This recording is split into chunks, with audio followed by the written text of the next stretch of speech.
حبايب قلب الامارات عاملين ايه؟ كل سنه وانتم طيبين. ان شاء الله فيديو النهارده مختلف. بقالي اسبوع كامل بعمل في حلويات العيد.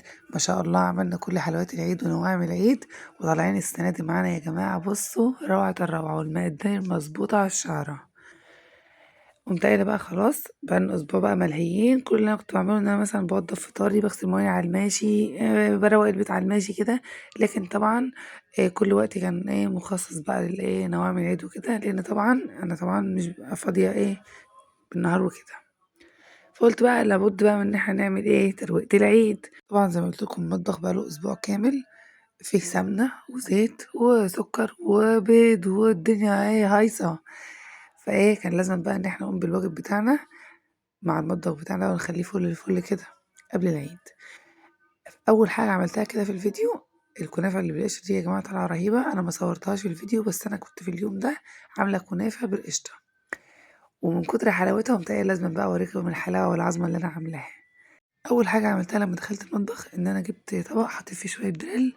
واهم حاجه بقى عندي فوط المطبخ دي يا جماعه، لو الفوط بتاعه المطبخ بتاعتي مش نظيفه انا مش بقى مرتاحه. وطبعا الأسبوع اللي فات كله كان جلمطة بقى. كنا بنمسك بالفوط الصواني، وبنمسح الفوط بالفوط الرخامات، والدنيا كانت هيصة. وحمام البوتاجاز برضو كانت صعبانة عليا الصراحة، بقى لها أسبوع ما اتغسلتش، وحسيت إن البوتاجاز بتاعي كده بيعيط. فقلت بقى أغسل الفوط بتاعتي كده وأنضف البوتاجاز. أنا طبعا رشيت على الحوامل بتاعة البوتاجاز بريكس، والفوط لما سبتها شوية منقوعة في البريل والمية دول، مسكت كل فوطة كده بقى وبقى بحكها بالفرشة ديت، وبعصرها واحطها على جنب، وهرجع ان انا اشطفها بقى واحطها في مية تانية. عاوزة اقول لكم ان فوط المطبخ يا جماعة طول ما انت ايدك فيها وبتنضفيها اول باول هتفضل معاكي فترة طويلة. انا عندي الفوط اللي هي زجزاج ديت بقى لها اكتر من 3 سنين عندي، وما شاء الله يعني حافظة قيمتها يعني.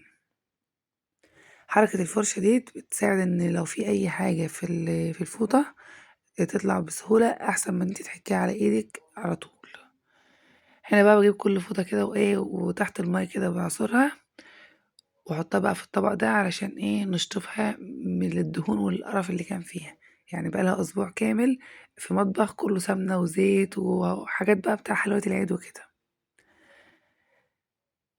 عاوزة أقول لكم يا جماعة صلوا على النبي.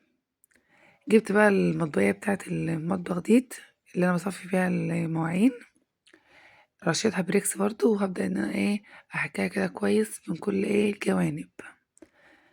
عاوزاها بقى ترجع تلمع كده. طبعا يا جماعة هي طول ما هي محطوطة هي طبعا احنا بنصفي فيها المواعين وكده، ممكن مثلا ينزل فيها رواسب، ينزل فيها مية، المية ما تتركن يحصل فيها مثلا علامات كلام من ده. فاحنا أول بأول بنغسلها. شطفتها كده بقى من كل الجوانب كده. في مصفى زي دي بيتباع بيبقى لها صينية، أنا مش عارفة هي دي ميزة ولا عيب، يعني كون إن الصينية دي تبقى موجودة دي ميزة ولا عيب. أنا بالنسبة لي أنا حاطاها على الرخامة، وبعد ما بخلص بشيل المصفى ديت أو الصفاية ديت بمسح تحتها بالمساحة الصغننة بتاع الرخامة. بعد كده جبت الأزايز بقى. طبعا يا جماعة الأزايز بقى لها أسبوع يا عيني معانا متغلبة. طبعا لو في مثلا حد من الأطفال اللي عندنا إيده فيها زيت، أو إحنا نفسنا إيدينا فيها زيت أو سمنة واحنا بنعمل الحلويات بتاع العيد، ومسكنا الإزازة وإيدينا فيها زيوت أو كده، الإزازة من بره بتبقى مجلمطة كده حاجة مش حلوة خالص. فأنا قلت بقى أمسك الأزايز بتاعتي كده وأرجعها فلة. عاوزين بقى نرجع المطبخ بتاعنا بيلمع كده كأن مفيش أي حاجة حصلت فيه.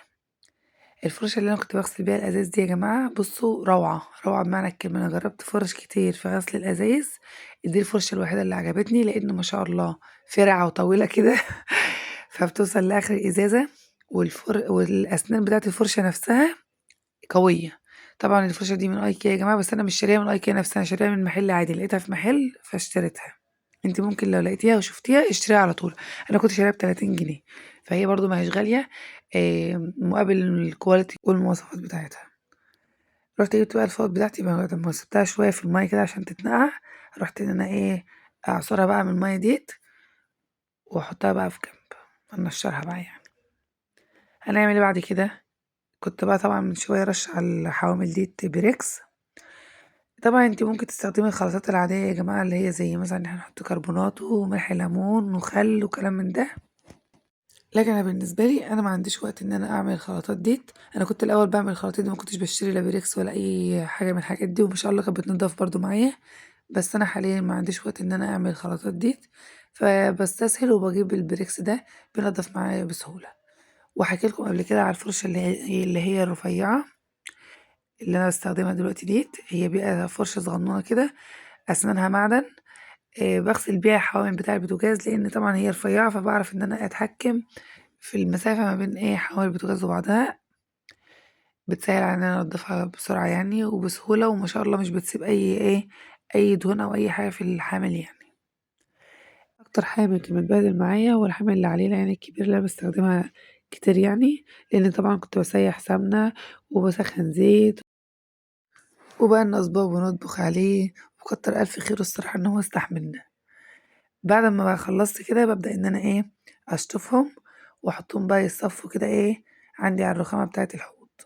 نروح بقى على البوتاجاز، هو طبعًا يا جماعة مش بيتبهدل أوي يعني ولا وسخ أوي ولا حاجة، بس طبعًا أنا بابقى واقفة مثلًا باطبخ أو كده، باحاول دايمًا على قد ما أقدر إن أنا البوتاجاز بتاعي ما يتوسخش منّي، يعني مثلًا لو في حاجة وقعت كده باشيلها، لو في مثلًا حلة فارت منّي باشيل الحامل بتاع البوتاجاز ده وبامسح حوالينها، حتى لو أنا مش فاضية إن أنا أغسل البوتاجاز على قد ما أقدر إن أنا باحاول إن البوتاجاز بتاعي ما يتوسخش، لإن طبعًا أنتِ لو عملتِ الحركة بتاعة إن أي حاجة تقع عندِك على البوتاجاز بسرعة بتشيليها بتخلّي البوتاجاز بتاعِك يفضل نضيف أو بتحافظي عليه فترة طويلة إنه يفضل نضيف، لإن طبعًا لو عندِك مثلًا حاجة فرَّت على البوتاجاز حتى لو شوربة وسِبتِ الشوربة دي مَيّتها على البوتاجاز وسِبتِ البوتاجاز والع والمَيّة دي على البوتاجاز طبعًا هتنشف وهتتعلّم في البوتاجاز وهتضطري بعد كده أمّا تيجي تغسليها تحكّي البوتاجاز، ممكن تعلّمي في البوتاجاز وأنتِ بتحكّي، فإحنا بعيدًا عن كل الحاجات دي وتجنُّبًا لها يعني، إحنا أول بأول ننضّف بوتاجازنا. شايفين أنا باقول لكم بقى لي أسبوع كامل ما شاء الله ما غسلتوش ولا جيت جنبه، وفي ثانية أهوّة ما شاء الله نضِف ورجع فُل الفُل، لإن أنا برضه محافظة عليه حتى لو مش هاغسله يومها. جِبت بقى فوطة كده بعد ما غسلته بالإسبونشة ومسحت آثار الصابون وكده يعني. بالمناسبة أنا بيبقى عندي البوتاجاز قعد مثلًا أسبوع زي المرّة دي كده ما اتغسلش، لازمًا أغسله ببريل ويبقى فيه صابون كده عشان أحس بالنضافة.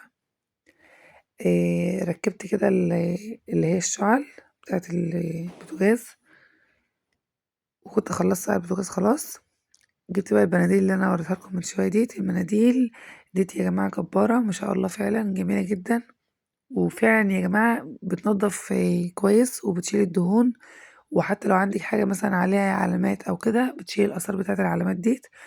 أنا الكوستر ده كان متغلِّب معايا بقى له أسبوع، فأنا عاوزة أرجّع بقى كل حاجة عندي في المطبخ تكون بتزيّق كده، يعني إيه بتزيّق؟ يعني تكون ما عليهاش لا دهون ولا جلمطة ولا أي حاجة، تكون نضيفة يعني.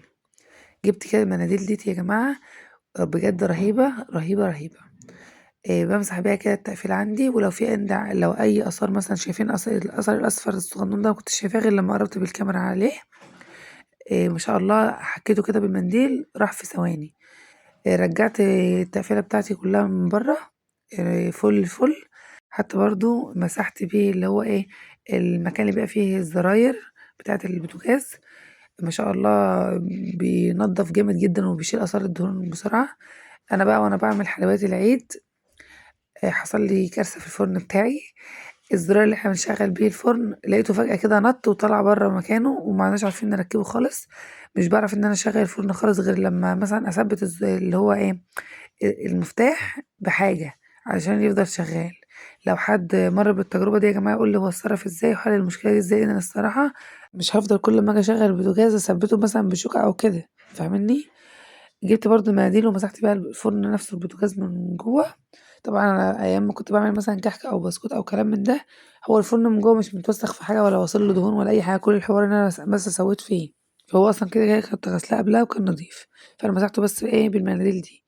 والعجّان كتّر ألف خيره بقى له أسبوع بيتعجن فيه، قُمت قايلة له بس هننضّفك بقى أنت عملت معانا الواجب وزيادة. جِبت برضه منديل من اللي أنا باقول لكم عليه ده، وبابدأ إن أنا أنضّف كده بيه العجّان من كل الجوانب.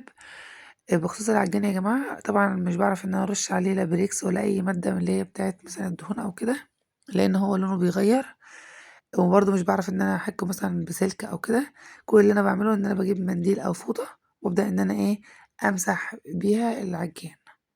كنت الأول ما كنتش باغطيه من فوق بأي حاجة، وكنت باسيبه مكشوف، وطبعًا دي حاجة مش حلوة، لإن بيتراكم مثلًا عليه إيه، علامات، ممكن آثار بخار، آثار زيوت، فاهمني؟ برضه الair fryer نفس النظام، من برّه لمّا كنت باسيبها مش متغطية أو كده، كان بيتراكم عليها برضه آثار بخار أو آثار دهون كلام من ده، لمّا بدأت إن أنا مثلًا أغطّيها، ده بقى قلِّل معايا إن هي يتراكم عليها إيه، حاجات من دي.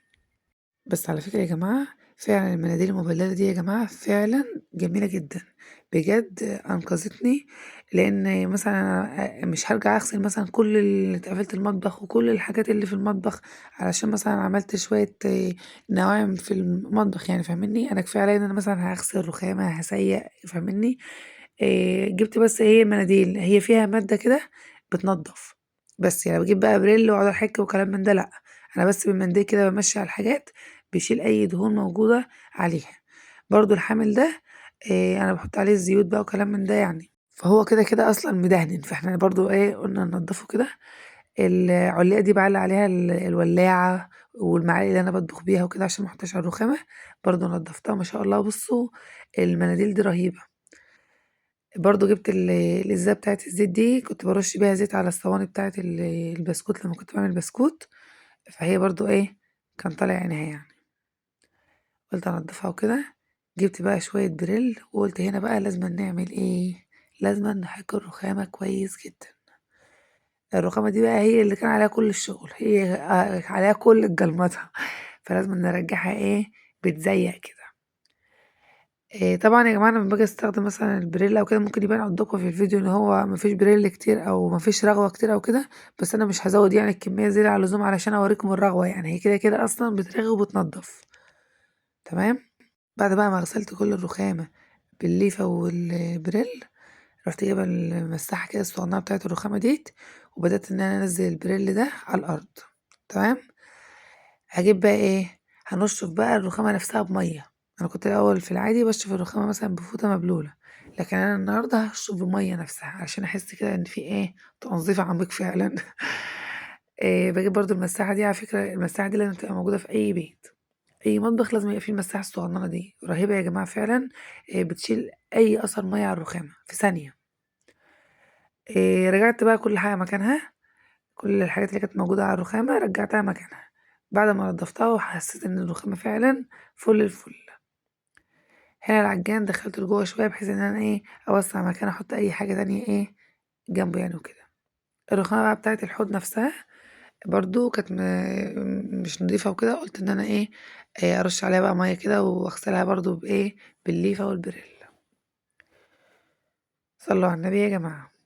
أنا نِفْسي إن أنا المطبقية أو المصفى اللي أنا باحُط عليها الأطباق وباصفّي عليها المواعين ديّة، أشيلها خالص من على الرخامة، بس الصراحة هي بتنفعني جدًا إن هي بتصفّي لي فعلًا المواعين، أنا مش باحب أحُط مثلًا المواعين مبلولة في التقفيلة نَفْسها من جوّه، بتعمل ريحة مش حلوة وممكن مثلًا إيه، تكمكم، تكوّن لِك مثلًا علامات كلام من ده، فأنا إيه، تجنُّبًا لكل الحوارات ديّة، باحُط المطبقية ديّة أو المصفى ديّة يعني.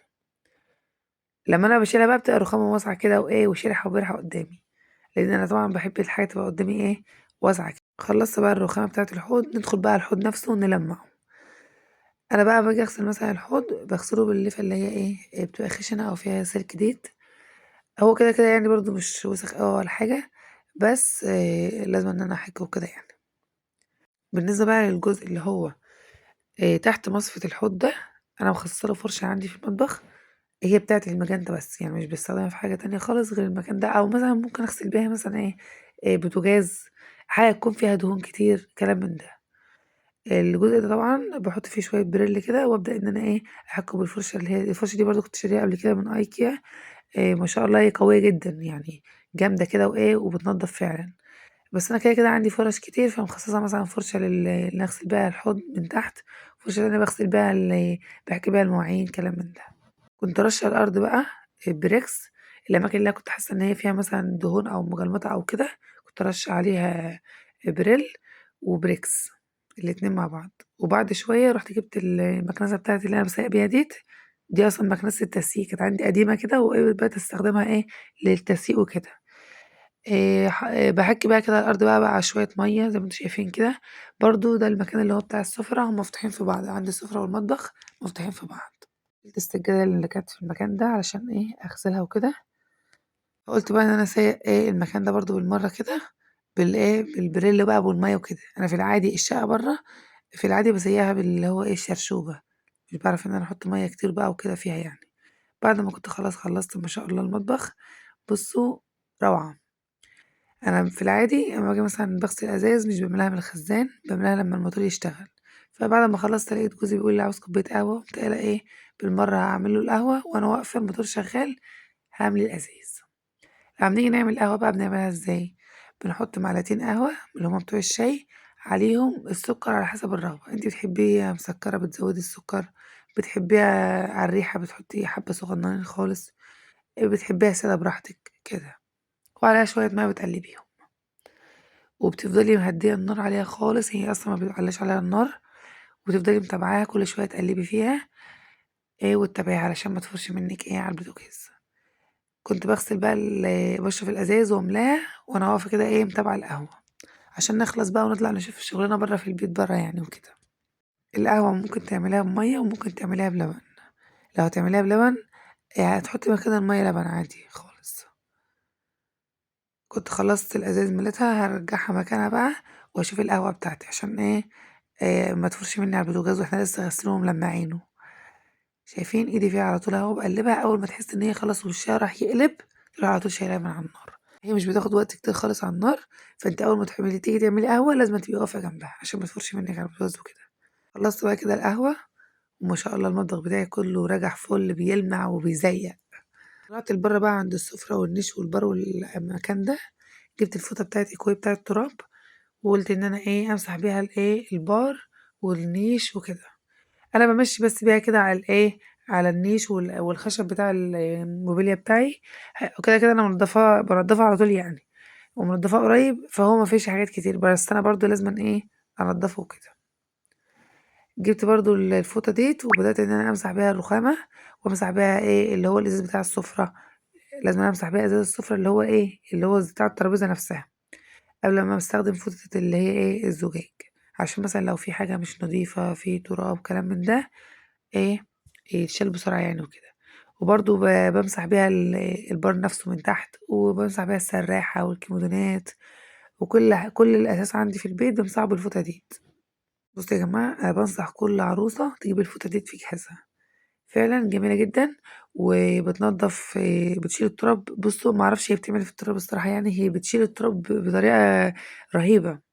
أنا باستخدمها عندي في كل حاجة، شبابيك الألومنتال بامسح بيها بانضّف بيها البار والسفرة وأي مكان عندي فيه تراب ما شاء الله بتنضّفه بسهولة. هنا الإزاز بقى كنت خلّصت بقى كل الأماكن اللي هي السطحية، جِبت بقى فوطة الزجاج ديّة ومسحت بيها المرايات بتاعة الشقة كلّها. بالنسبة للمرايات لو أنتِ عندِك المرايات بتاعتِك مثلًا عليها مثلًا حاجات مش نضيفة أو كده، نضّفيها الأول وبعد كده امسحيها بالفوطة بتاعة الزجاج دي. خلّصت بقى الحاجات ديّة ورُحت بقى على الأنتريهات عندي، رُحت شايلة الشالة بتاعتها وجايبة المكنسة الكهربا كده وشافطة الحاجات اللي تحت الشلت دي، طبيعي إن يُقع حاجات تحت الشلل، ممكن مثلًا قاعدة بتقزقزي لِب والّا حاجة، لباية كده تُقع منِّك وأنتِ مش واخدة بالِك، فرفوطة مثلًا بسكوت من عيّل، حاجات من دي. رُحت شايلة بقى الشِلَت كلّها ومخلّعاها ورايحة غاسلاها، تمام؟ دي كده بقى كانت أوضة الصالون برضه ماشية كده بالمكنسة الكهربا، معاها جزء كده رفيّع بيدخل في في الزخانق كده، بانضّف بيه كل حاجة. رُحت شِلت برضه المفارش بتاعة الشقة كلّها علشان أغسلهم. رُحت بقى في المطبخ، طَب أنتِ بتغسلي في المطبخ ليه يا حاجة؟ علشان الحمام باغسل فيه السجاد. جِبت كده طبق وحطيت فيه بريكس، البريكس البودر ده يا جماعة جميل جدًا وبينضّف الغسيل. حطيت برضه أوكسي ومَيّة بس، مش هاحط كلور ولا أي حاجة ولا كلوركس. حطيت المفارش وهاروح هنا أحط بقى اللي هي الفرش بتاع الشَلَت بتاع الأنتريهات. أنا ما حطيتش مَيّة كتير في الأول، بحيث إن أنا أحط الأول اللي هي الفرش وبعد كده لو احتاج مَيّة أزوّده، تمام؟ طبعًا يا جماعة ده مش الغسيل بتاعهم ولا حاجة، ده أنا بانقعهم بس هاسيبهم منقوعين كده مثلًا إيه ساعتين 3 كده، وبعد كده هاغسلهم في الغسالة عادي.